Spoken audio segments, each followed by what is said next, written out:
and I'm gonna go and pick up Ashleigh. I love that on camera I'm just being very direct. I think I did a really good job. Like, you can't even tell the difference. I am officially obsessed. That it's so close to being just, I can't cope. I can't. Thought it was 560 pages, but it's actually 700. Congratulations, guys. You've done it. I'm trash again.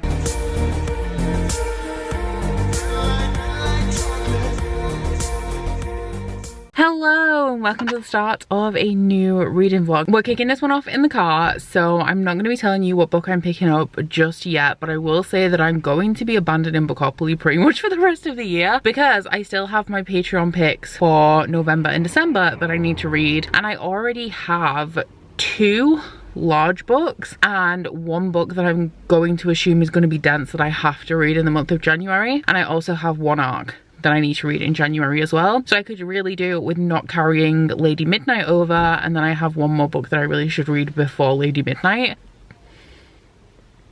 So I'm hoping that Lady Midnight is going to be the book that bridges me between December and January, providing that I can finish that other one this week. We'll get to that a bit later. I'm in the car because I'm about to set off, and I'm going to go and pick up Ashleigh. So you'll probably be seeing her very soon. He's like, no pups.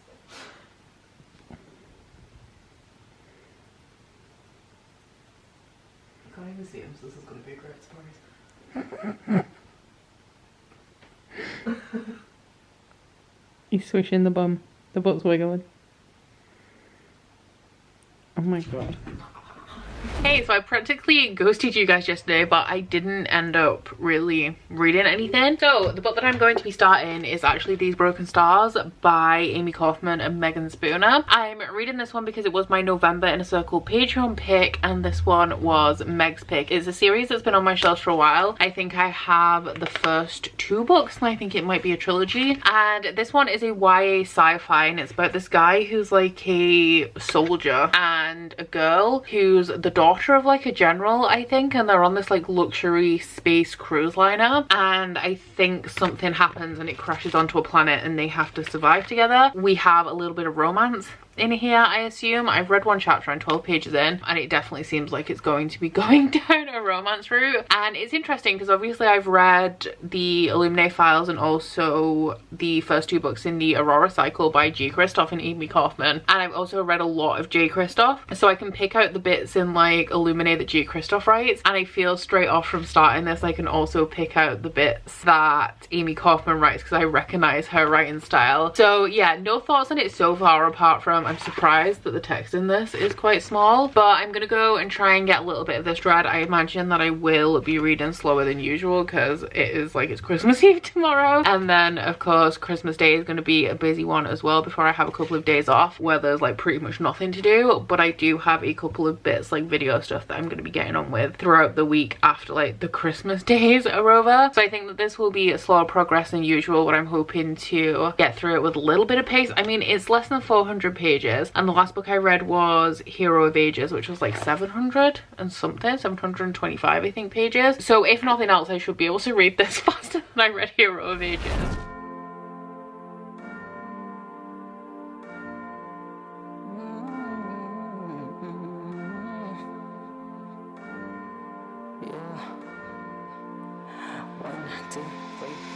Hey, gingerbread man, where's your Christmas spirit? I would like to see you dancing. Come on, take a first step. My love is gifted for you to help you through the river. I know you went through a lot, but why not take a second shot? Hey, gingerbread man, where's your Christmas spirit? Tell me, where's your Christmas spirit? Rudolph the red-nosed reindeer, the red-nosed reindeer was found. There'll be a miracle this time, and you will not fall into the fox's mouth. So baby, run from everyone who's trying to take a bite in you. I bet if you believe this Christmas Eve is gonna be too good to be true. Yeah. Look in the mirror, we look like Santa's helpers, wearing ugly sweaters. Have a seat by the fire, eating candy hand against while my heart is beating, yeah. Rudolph the red-nosed reindeer, the red-nosed reindeer was found. There'll be a miracle this time, and you will not fall into the fox's mouth.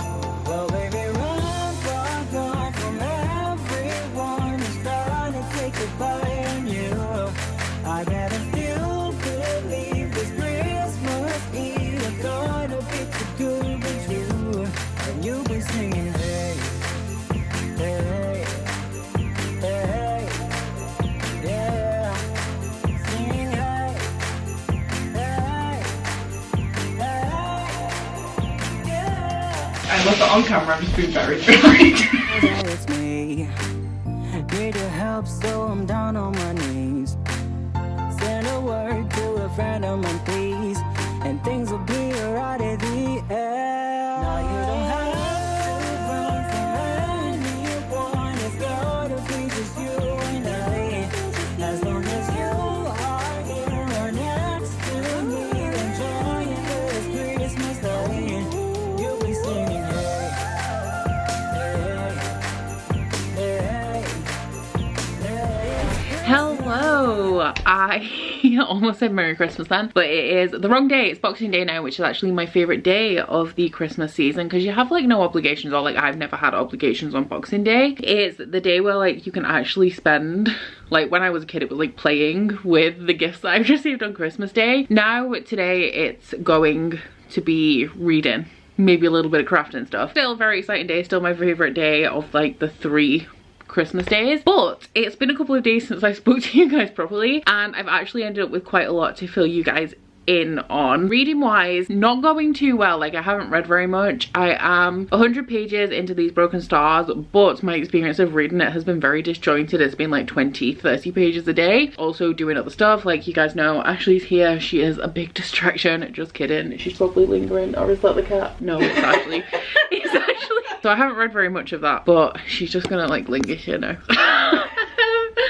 So I haven't read very much of that, but I do plan on getting a little bit more into it today. But I've had 2 exciting parcels arrive on Christmas Eve, I think it was, and the first one was another gift from Aaron from Books and Busy, so thank you very much, Aaron. Just like stick it over here. This is Lola and the Millionaires part 1. And I've never heard of this book, but Aaron said, grade A reverse harem smut. My faves were Matthew and Leo. Can't wait to see what you think. So I'm excited to get into this. At some point I'm a little bit scared.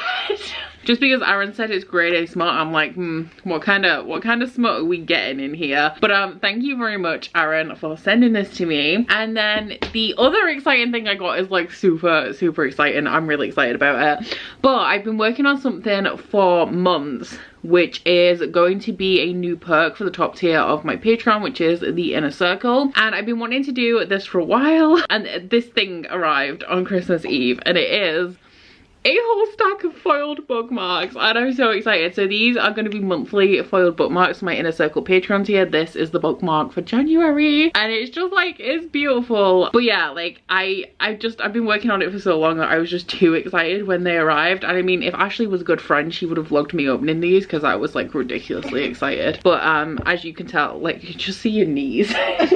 Just knees. But this is a, oh, look at those colors. It's a holographic Hamilton bookmark, which I thought was fitting for the first month, and I'm obsessed with these. The quality is real good. I originally wanted these in silver, and I was like, you know what, let's be a bit crazy, let's be a bit fancy and go for the rainbow stuff, and I have absolutely no regrets. So these are going to be going out monthly for my top tier patrons, and I've had to limit the tier just for the first month because I was too excited to order samples from the place where I got these from. I just wanted to get something printed and be excited about it. So there is a limited space for this first month, but I mean, if it fills, I will open up more spaces for February, and it's going to be like a exclusive bookmark every month, but I'm not going to reveal the bookmarks in advance because like some people like a surprise through the post, but they're all going to be foiled, which is just, I'm obsessed because like I'm not amazing at art stuff, so when I actually managed to pull something together that looks really good, because I like drew these. Oh hi. See the comparison? I think I did a really good job. Like you can't even tell the difference. identical. It's like having a real Hamilton on a bookmark, but it smells better, essentially. No, he smells fine. Just to clarify. So today, because it's Boxing Day and it's like a do nothing day, I think we're both planning on getting a bit of reading done, hopefully quite a lot of reading, because this, like these Broken Stars, is like a quick YA, so it shouldn't really take me that long if I actually sit down and read it. But I am possibly going to be picking up another book today as well, because Ryan got me Lore Olympus Volume 1 for Christmas by, is it, yeah, Rachel Smith. And this, all I know about it is that it's a webcomic that's like super popular. I don't like reading comics on a screen, which is why I've never tried Lore Olympus, but it's been recommended to me so many times. So when they announced that they were doing a bind up of it, I was so excited. And I also didn't realize, did you know that it was going to be full color ahead of time? Yeah. I had no idea. I don't know, I feel like comics, like web comics, are more like manga than comics. So I expect them to be black and white. And also the only webcomic I've read is Heartstopper. Like, I think because the pink and blue theme is like so distinctive to her style. Yeah.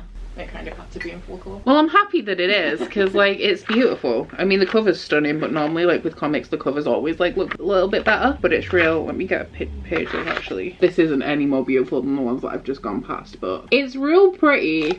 And because it's a webcomic as well, they typically, well, comics in general, but webcomics don't take too long to read. So I'm thinking I might knock this out today because I've wanted it for quite some time, but I had a feeling that Ryan was going to get it me for Christmas, so I didn't get it. And this is it like all lore, or is it just Hades and Persephone mainly? All of it. Interesting. I just see stuff on Twitter that's like just Hades and Persephone. It is based around them, but all of the gods like come in as characters. Yeah, because I think on the first page it's not like who is it? I read like 2 pages yesterday. I feel like your mother at Christmas when I'm just sitting here sipping my coffee while you look for your presents. Just in the background like So yeah, I think I might read this today as well, and I just wanted to let you guys know because obviously I'm going to blast through this real quick, and I didn't just want to pop up and be like, I read a book, but you had no idea what I was reading. No enunciation in that sentence at all. But yeah, I'm gonna go maybe read around 50 more pages of these Broken Stars and then switch over to Lore Olympus if we even get that far, because like I said, Ashley's just a massive distraction. So we'll see how it goes. Hello, I'm just popping back in to let you guys know that I did read and finish Lore Olympus by Rachel Smith, and I am officially obsessed.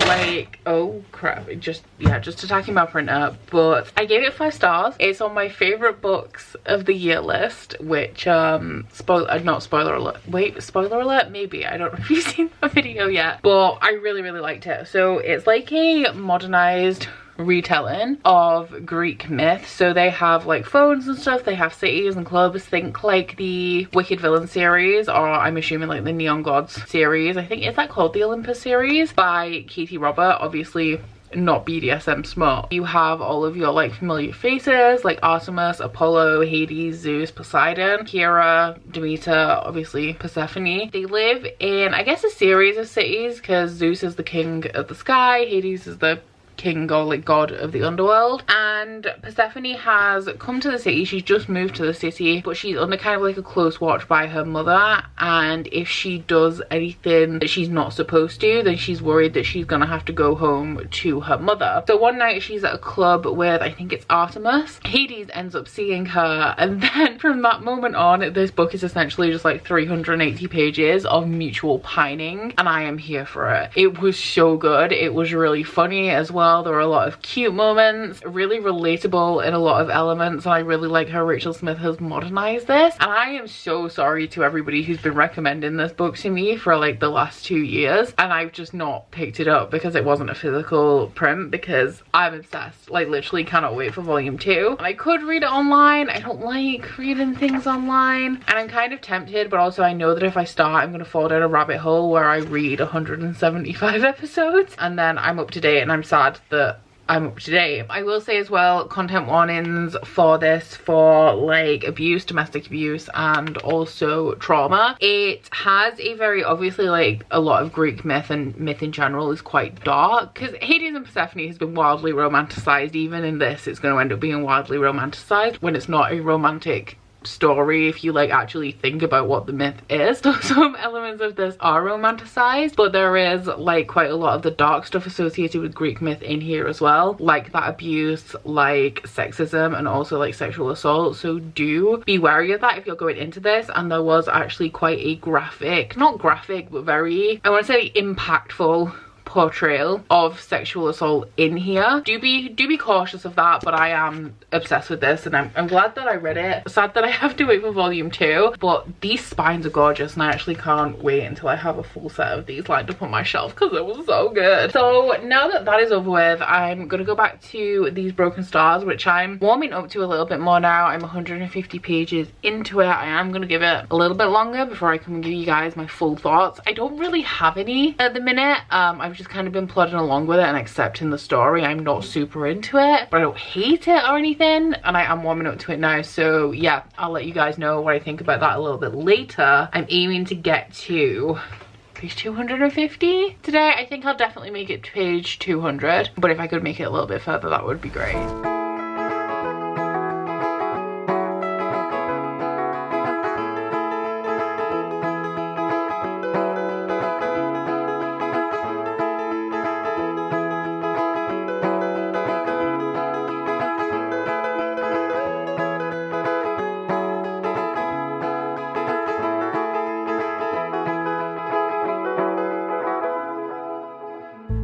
Gathered by the sea, sand people anxiously.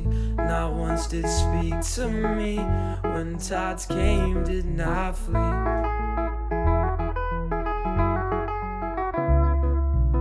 They each spoke the same, had the same dreams, same pain and same feelings. Staring at the sea and what was left of me.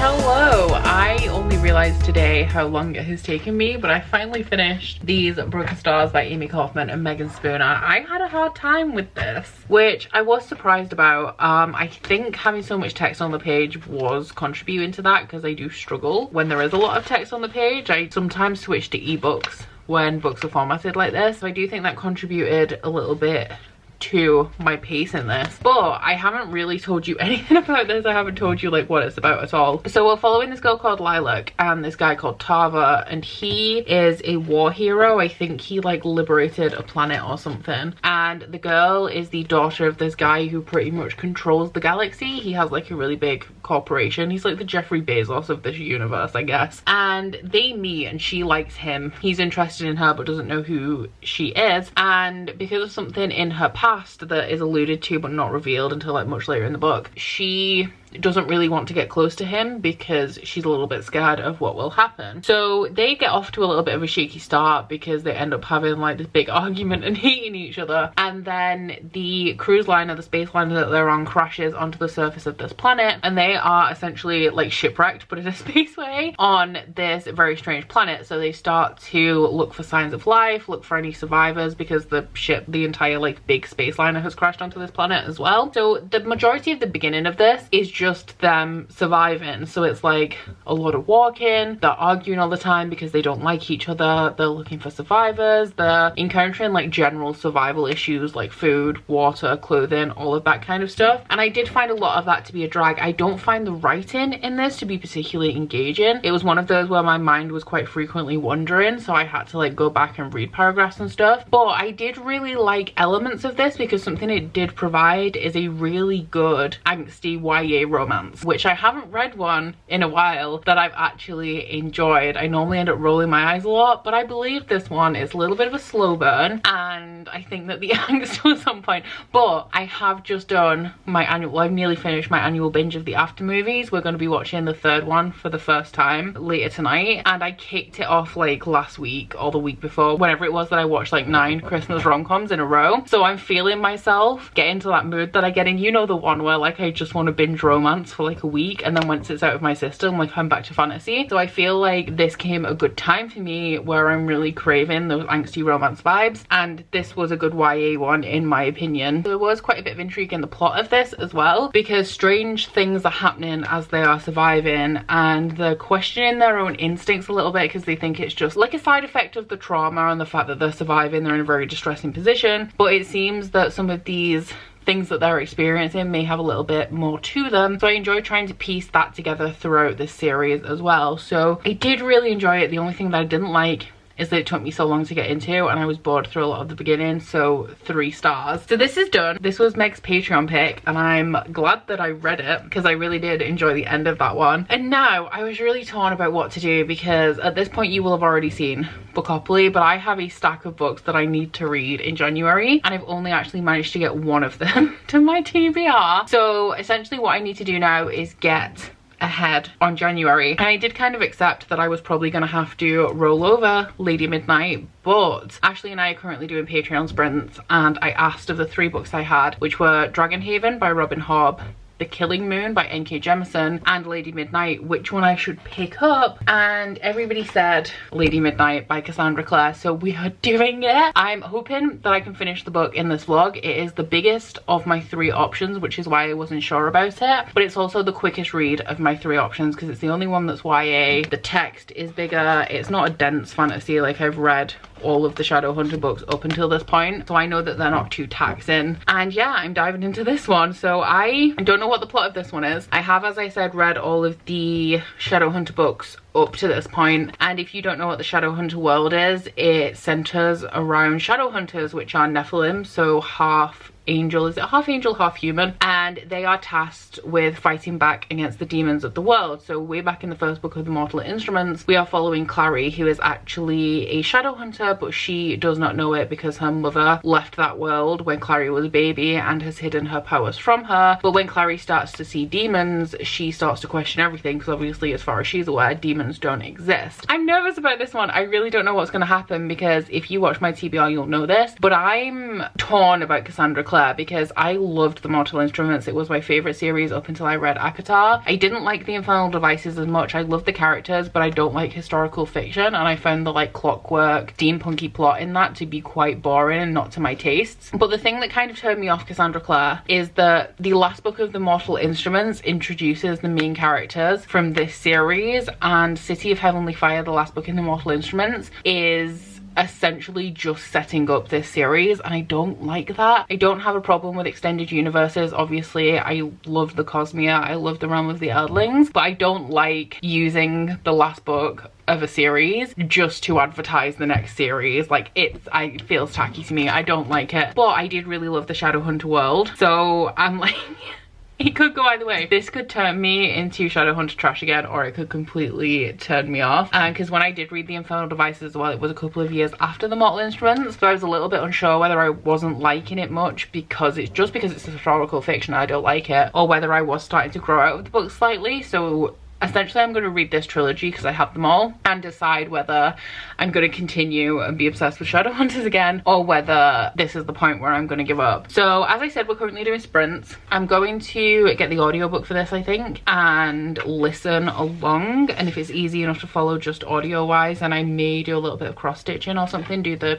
cross stitch that Jay got me for Christmas. But also, you know that I'm picky with audiobooks as well, so it depends whether I can actually cope with the audio. But those are my reading plans. Let's do this. Hello, so I'm just dropping by real quick to give you a little bit of a reading update on Lady Midnight by Cassandra Clare. So I'm 112 pages into it, so I'm not very far. Would recommend the audio for this. Like we all know, I'm very picky with audiobooks, but I really like the voice of the narrator, and I also like the way that they narrate the voices of like all of the characters. It's also quite a decent one because I'm listening to it on 2.05 speed, which is real specific, I know, whilst also reading along. I don't think I could manage listening. Like that's one of the reasons why I don't typically listen to audiobooks, because I have to read along anyway, and the main benefit of them for me when I do that is that they keep me focused and I'm not like gazing off into the distance and losing track of what I'm doing for large periods of time. But the plot of this one is that we're following the kids that were introduced at the end of City, or like the beginning of City of Heavenly Fire, the end of the Mortal Instruments series. The main ones being Emma and Julian. In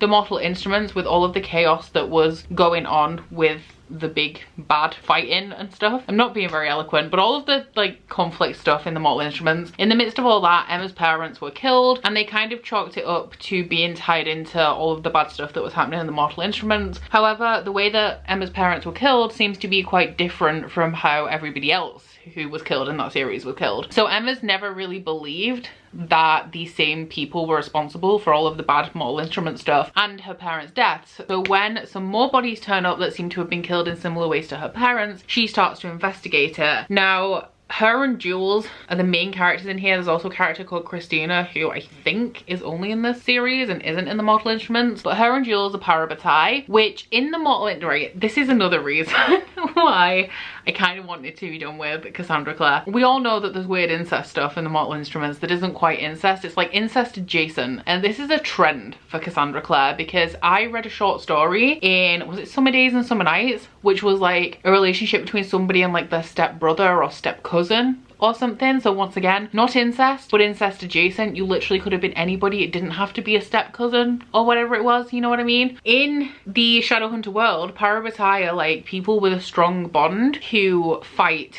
together, and it's like you make this person an extension of yourself. They're more attuned to you, you work in perfect synchronicity, but it's not a romantic bond. It's compared to marriage in terms of the strength of the bond, but it's supposed to be a platonic or like a sibling like bond, and is really hammered in throughout all of the other books that I've read in the Shadowhunters that that's the kind of bond that this is. And in this, I have a feeling that the romantic relationship is going to be between the two people who have the parabatai bond, and I'm just like, why does everything have to be incest adjacent? Is it really necessary? That it's so close to being just, I can't cope. I can't. But saying that, I'm actually really enjoying the book. Like I said, me reading this could go either way. I could love it, I could hate it. I'm leaning towards loving it. This is why I kind of didn't want to read it, because like I want to be done with Cassandra Clare because of all of the icky incest stuff. But I really like the books and I'm so conflicted. They have a really nice, fast, easy writing style and pace. I like the writing style. I'm interested in what's going on. I think that Cassandra Clare does write, aside from the incest adjacent stuff, she writes compelling relationships, whether they're romantic or like found family or whatever. So that's how this is going, and I'm aiming to finish it by the end of the year still, but like I've only read 112 pages, so we'll see how that goes. Also, I've been speaking to you guys quite a lot about how I really want to read angsty romance. It's all I want. The worse it is, the better for me, honestly. But I've just filmed Bookopoly, and I do have 2 Colleen Hoover books on there, so I'm really excited for January. I should probably tell you guys, I do have a 24-hour readathon with my patrons scheduled in for the first weekend of January, which I think is like the 8th and 9th. We're running it from 7 p.m. on the Saturday to 7 p.m. on the Sunday. And there will be 2 sets of Patreon live reading sprints, one happening from 7 p.m. till midnight on the Saturday, the other one running from 12 p.m. midday to 7 on the Sunday. And I'm just going to binge myself a whole ton of romance, so I'm just excited, counting down the days till next weekend when I can get my fix. Hello. Ashley's leaving soon. Say, was that a hello or a goodbye?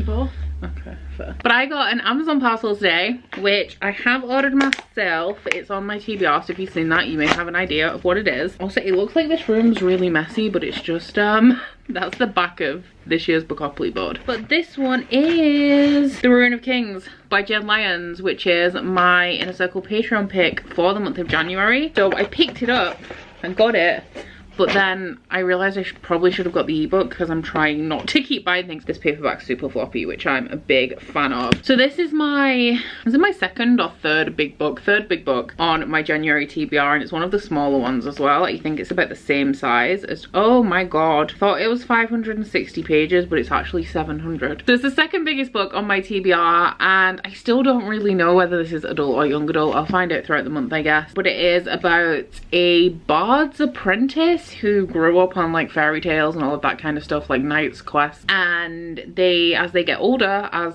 most of us do, we discover that things aren't quite like they are in the stories, except this is even more so because it's set in a fantasy world. And I think that this guy is also destined to destroy the world, which is the main thing that has me intrigued. Jade really loves this, which has me a little bit like unsure about it, because we all know, if you've been around here for any length of time, you know that the struggles that me and Jade have trying to find books in common that we both enjoy. But Jade does think that I'm gonna like this, and I am unsure, but I'm gonna give it a go. I really do hope I enjoy it. Good morning. I need to take these off because they're noise cancelling and I can't hear what I'm saying. Hello. Wow, it's a whole new world out here. I'm looking like a bag of dicks right now. No denying it, it's fine. I've accepted my fate today. It's New Year's Eve and I don't celebrate New Year pretty much at all. I don't like it, but there are a couple of things that I do, and one of them is like my mum would always say, to start the new year as you mean to go on, which I definitely think is good. I just feel like with New Year people are just kind of like placebo affecting themselves. I don't know, I don't want to like harsh anyone's vibes, you know, like if you use New Year as like a chance to turn over a new leaf, good for you. I don't know, I feel like there's too much pressure on New Year, and if you fail in the first few days then you're not gonna do whatever it is that you're gonna do, whereas realistically setbacks aren't the same as failure, and you can set goals at any time throughout the year. That is not the reason why I'm here though, just to say that I don't like New Year. Essentially I don't have any plans is what I'm trying to get to. I'm gonna tidy up a little bit. Like I said, this room looks messy. It's actually not really. I've got a stack of books for my wrap up that I'm filming tomorrow out, and my ring light Bookopoly board, and a bit of cardboard down here from when I was making my Bookopoly board. So I'm just gonna have a little whip round, do a little tidy while I'm listening to my audiobook, and I want to get this finished today, and I'm a little bit scared because the audio is keeping me focused. I've gotten to a point now where I don't have to read along while I'm listening. I can just listen to it, which is good because I've been working on the cross stitch that Jay got me for Christmas, and I also have a big old bag of wool arriving between 1 and 3, and I'm gonna get some crafts done after I've done a little clean and tidy, and I have one graphic to make for my patrons. But the 4 hour and 5 minutes of my audiobook translate to about 372 I think pages of the book, so I still got a chunk to go. I will say the only thing that, because we all know that I don't like audiobooks for a reason, it's because I don't really focus on things when I'm just listening, which is why I need to do something like cross stitching. But this is a very good audiobook narration. The only thing I would say that I'm struggling with a little bit because I'm not reading along physically is that there are a lot of characters in this book. So we have the main ones, which are Emma, Julian and Christina. If you've read the Mortal Instruments you will know, but Julian has a large extended family. He has 2 older siblings, Mark and Helen I think, who are absent because of the things, or like it happened during the end stretch of the Mortal Instruments. So while the plot of this is about Emma trying to find who killed her parents and investigating the string of murders, it is also about Julian trying to find and reconnect with his eldest siblings. But then he also has 3 or 4, I think 4 younger siblings as well, who are Ty, Livy, Drew and Tavi. The siblings are super present. They're not like part of the investigations for the most part, but they are still around. So the only thing I'm struggling with is if I miss which specific sibling they're talking about, then I get a little bit lost about like where we are in those elements. But aside from that, I'm following it pretty easily and I am enjoying it. I will say that while I was really enjoying it in the first couple of 100 pages, when I got to the page 200 mark to now, I'm getting a little bit bored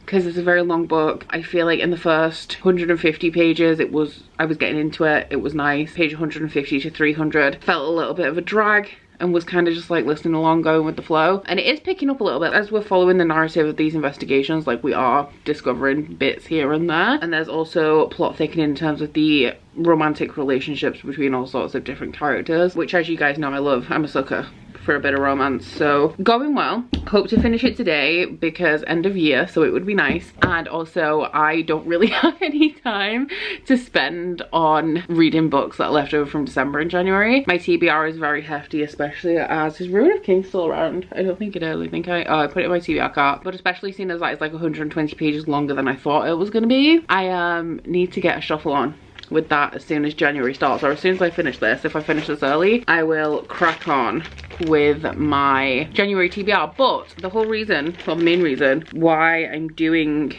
this update is that I have a parcel here, and this one I know exactly what this is. Well, I don't know exactly what this is, I just completely lied to you. I know who this is from. This is from Bobby, who's Bobby Reads on YouTube, also one of my patrons. I was gonna say like one of the loveliest people. Bobby is lovely, but she also like, she essentially joined my Patreon just so that she could bully me a little bit. And this is my Christmas present from Bobby, who didn't want to get me a book. She wanted to get me something special, but it's also probably offensive, so we'll see. She's been like impatient for this to arrive for the longest time. It's a t-shirt, I know that, but I have no idea what's on it, so It says bitch already. Oh my god. It says bitch, I will put you in a trunk and help people look for you. Stop playing with me. Why is this giving me massive Joe Goldberg vibes? Honestly though, I'm not mad about it because we all know that I love myself a bit of Joe Goldberg. Thank you very much, Bobby, because we all know I love myself a graphic t-shirt, although to be fair, in winter I switch my t-shirts for long sleeves. I'm either a jumper and leggings kind of person or a t-shirt and leggings kind of person.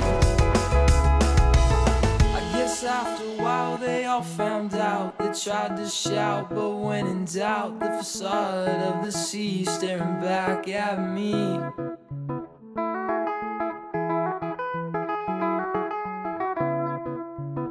Each led like sheep, stepped foot to sea, drowning oh so patiently. Sand people sit and wait anxiously.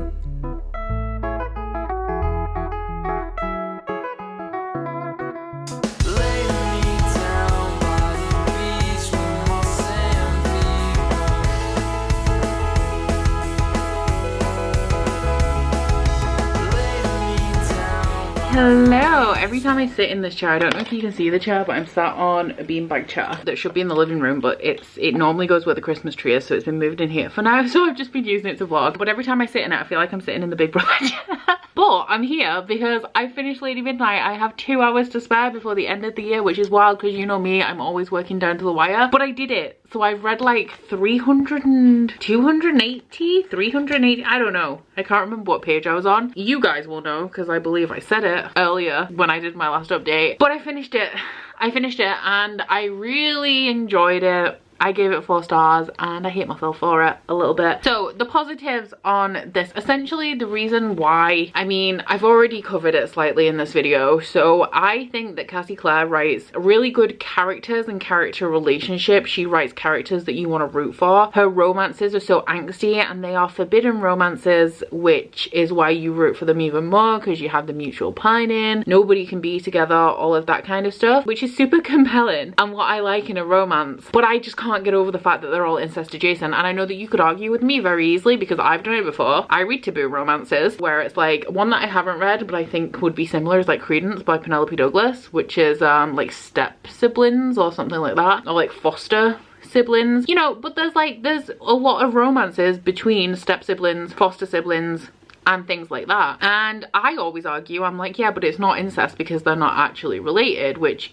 yes. And in this case with the parabatai bond and also the fact that Emma was adopted into their family at a very young age because her own parents were murdered, not technically incest. 100% will not argue with you on that or anybody on that, and I'm not going to argue with anybody anyway because life is too short to fight about books on the internet. I've read too much by Cassandra Clare that has a relationship that is almost incestuous. Like, it was a plot twist in one of her series. It came up like, oh, like why? There's so many other ways you could do forbidden romance. They could be from warring Shadowhunter families that have like a deep dark rivalry between each other. I know that she did touch upon like Downworlder Shadowhunter relationships in the Mortal Instruments with, I don't want to spoil it for anyone who hasn't read it and cares, but like Alec. So that has been done, but not from like a main character perspective. And I'm sure there's like loads of other ways you can do forbidden romance. They don't all have to be with relationships that are very nearly familial relationships. And if it was just this book, I probably wouldn't have even picked up on it, and I probably would have argued the fact that like, well, yeah, it's not actually incest, but it's a pattern. And then you also have to take into consideration, or at least I do, because